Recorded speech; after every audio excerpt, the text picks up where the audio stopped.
مولاي صل وسلم دائما أبدا على حبيب. Someone can ask themselves the question that I believe, but how do I strengthen my faith? How do I strengthen my faith? And the interesting thing about faith is that faith is not strengthened just by learning more about faith.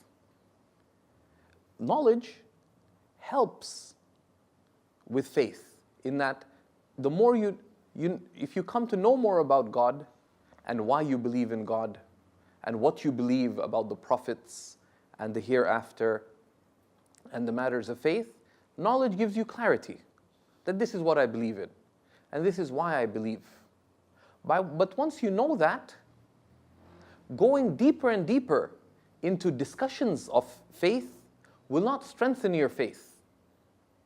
Rather, faith is strengthened through devotion. One of the great summaries of Islamic belief, Jawharat al-Tawheed, the jewel of divine oneness, by a great 10th century Islamic scholar, Imam al-Laqani, he says, وَرُجِّحَتْ زِيَادَةُ الْإِيمَانِ بِمَا تَزِيدُ طَاعَةُ الْإِنسَانِ. It is chosen, the sound opinion is that faith increases with everything that increases one's state of obedience to God. So how does one nurture faith? One nurtures faith through remembrance of God, through becoming regular in remembering God. Faith is nurtured by striving to make one's acts of worship sincere for the sake of God, and to have presence of heart in one's prayer, to strive to have sincerity in everything that one does. So in one's acts of worship, not to just focus on doing things, not to just focus on praying, on giving charity, on fasting, but to do these things for the sake of God, seeking God's pleasure, seeking God's closeness, seeking God's love, out of fear and hope and awe and yearning for God. Right?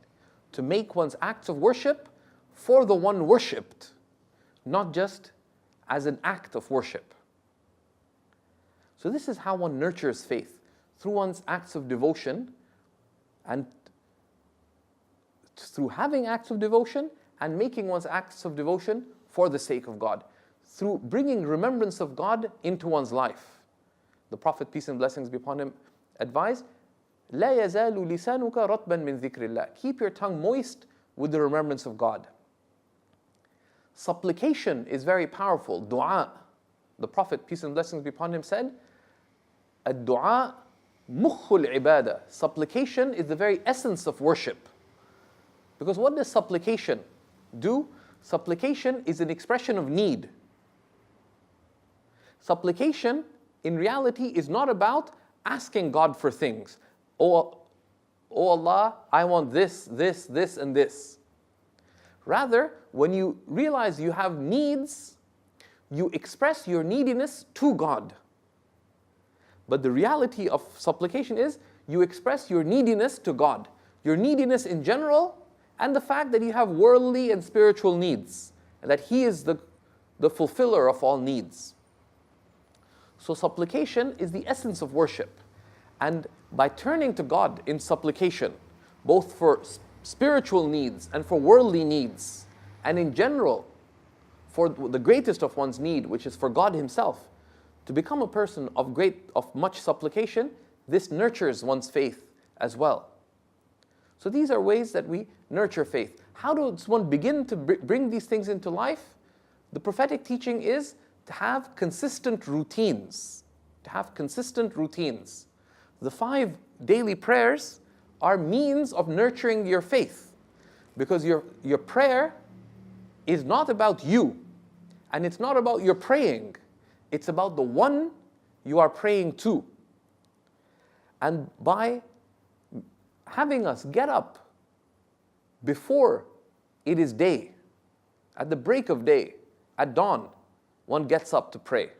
In the middle of the day, when people are busy in worldly concerns, we perform the midday prayer, dhuhr, towards the end of one's day, one prays the late afternoon prayer, Asr. When the sun has set and nightfall begins, one prays. When it is the dark of night and night has set, one prays. So this is meant to envelop one's life with what? With reminders of faith and of turning to the one we believe in. But one shouldn't reduce one's prayer to routine. One should have routines as means of nurturing one's faith and upholding the various characteristics of faith in the prayer of remembrance and supplication and recitation of Quran. All of these nurture one's faith. And then we have the gift of the Quran, which is the heart of our prayer is the recitation of Quran. And the Quran is the book of faith. It's a book, as it tells us in the beginning, it is the book of certitude. It's a book that has no doubt. The one who's connected with the Quran will be completely disconnected from doubt. It is the means to mindfulness of God. So be a person who has daily recitation of Quran. And these are ways that we nurture our faith. But then the person, the human being, is weak on their own. A final key that we wanted to emphasize on nurturing faith is community. It is very important for a believer to keep good company, to keep company of those who have concern for God, who have concern for mindfulness of God, who are seeking God. And unless you keep company of people of similar concerns, your concern for God will begin to dissipate. A person, they say, is the sum of their company. A person is the sum of their company. They say, their studies show that if you look at the 5 closest friends a person has, a person will be the median of the friends that they have, or so they say. But our Prophet, peace and blessings be upon him, said, a person will be on the religious ways of their closest friends. So let each of you look carefully as to whom they choose as their close friends. So company is very important. Both company of people of similar concern, but also one should seek people who are exemplars, who embody the concern for God and the concern for virtue that one is seeking to embody in one's life. So these are some of the ways one nurtures faith. And to deepen each of these ways, one needs a final key, which is beneficial knowledge. Knowledge has been described in our tradition as being a light. Why is it light? Because knowledge shows you the way. Unless you have sound knowledge, you won't know how to worship. You won't know how to live in life, acting sincerely for God. You won't know the ways and meanings and realities of remembrance and supplication. You won't understand the Quran. So knowledge is a very important key. So these are some of the ways that one nurtures one's faith.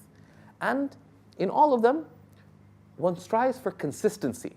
One strives to take on a sustainable amount of spiritual works that one imbues with excellence. Because God is beautiful and He loves beauty. So don't just make your focus, let me do a lot of religious things. But rather, to do what one does in religion and life sincerely with excellence for God. And that's how one gradually but surely nurtures faith. And the realization of faith is a gift from God, and the most generous is ever living.